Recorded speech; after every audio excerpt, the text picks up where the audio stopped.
shugabancin ADC tana ci gaba da ɗaukar hankulan mutane fiye da yanda ake tsammani. Duk da yake an san cewa ɓangaren sanata David Mark su ne suke da rinjaye ko kuma su aka sani a jam'iyyar ta wato ADC. A yanzu haka dai Nafi'u Bala musamman wanda ya fito daga jihar Gombe da ake ganin cewa shine mutumin da ya hana ruwa gudu, wanda tuni wato mutane 'yan Najeriya da sauran talakawa ke zargin Nafi'un da hannu wajen ruguza tafiyar ta ADC. Yayin da shi kuma bangaren Nafi'un ke cewa shi fa shine halattaccen wato a shugaban wato ADC, kuma ba wai wato yana baya son a shigo ADC bane. In dai ana son a zauna lafiya dole sai dai a saka shi a gaba a matsayin shine shugaba. Wasu kuma na kallon cewa kwangila Nafi'un kurum ya dauko, kuma ya dade da yin resigning, ya dade da wato rubuta takarda ajiyewarsa ta janyewarsa, wanda kuma wasu ke kallon cewa ya dawo ne da karfinsa sakamakon ganin cewa yanzu haka ADC ita kadai ce babbar jam'iyyar adawa da take iya ja da APC. Har ma ake tsammanin cewa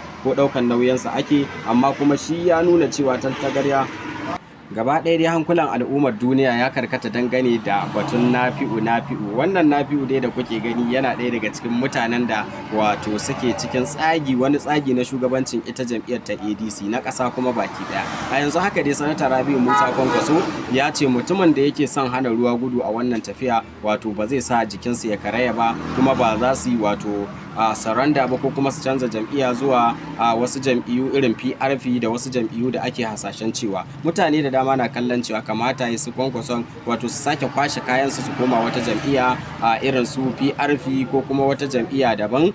maimakon a ce su zauna ana ta rigima ga dawowarsu. Amma kuma har yanzu jigajigan tafiyar suna ganin cewa fa ba gudu ba ja da baya, ko da Nafi'u bai janye ba su kuma za su ci gaba da tafiya har sai sun yi nasara akan wato martabar ADC din. Wasu na kallon cewa jam'iyyar ADC ma bata taba samun ɗaukaka ba kamar wannan shekara da irin su sanata Rabi'u Musa Kwankwaso su Atiku, wanda duka suna da kusan majority, wanda kuma suna iya cin zaɓe idan sun haɗe kansu. Ana tsoron dai majar da aka yi a lokacin janar Muhammadu Buhari da Goodluck ta sake tabbata a wannan shekara ma, so ya kasance idan an yi maja da ADC so za ta iya kifar da gwamnatin wato APC. Duk da haɗin gwiwa wato da abun da za mu kira cewa maja na gwamnoni da suka koma jam'iyyar APC mai mulkin Najeriya, wanda kuma ana ganin cewa kusan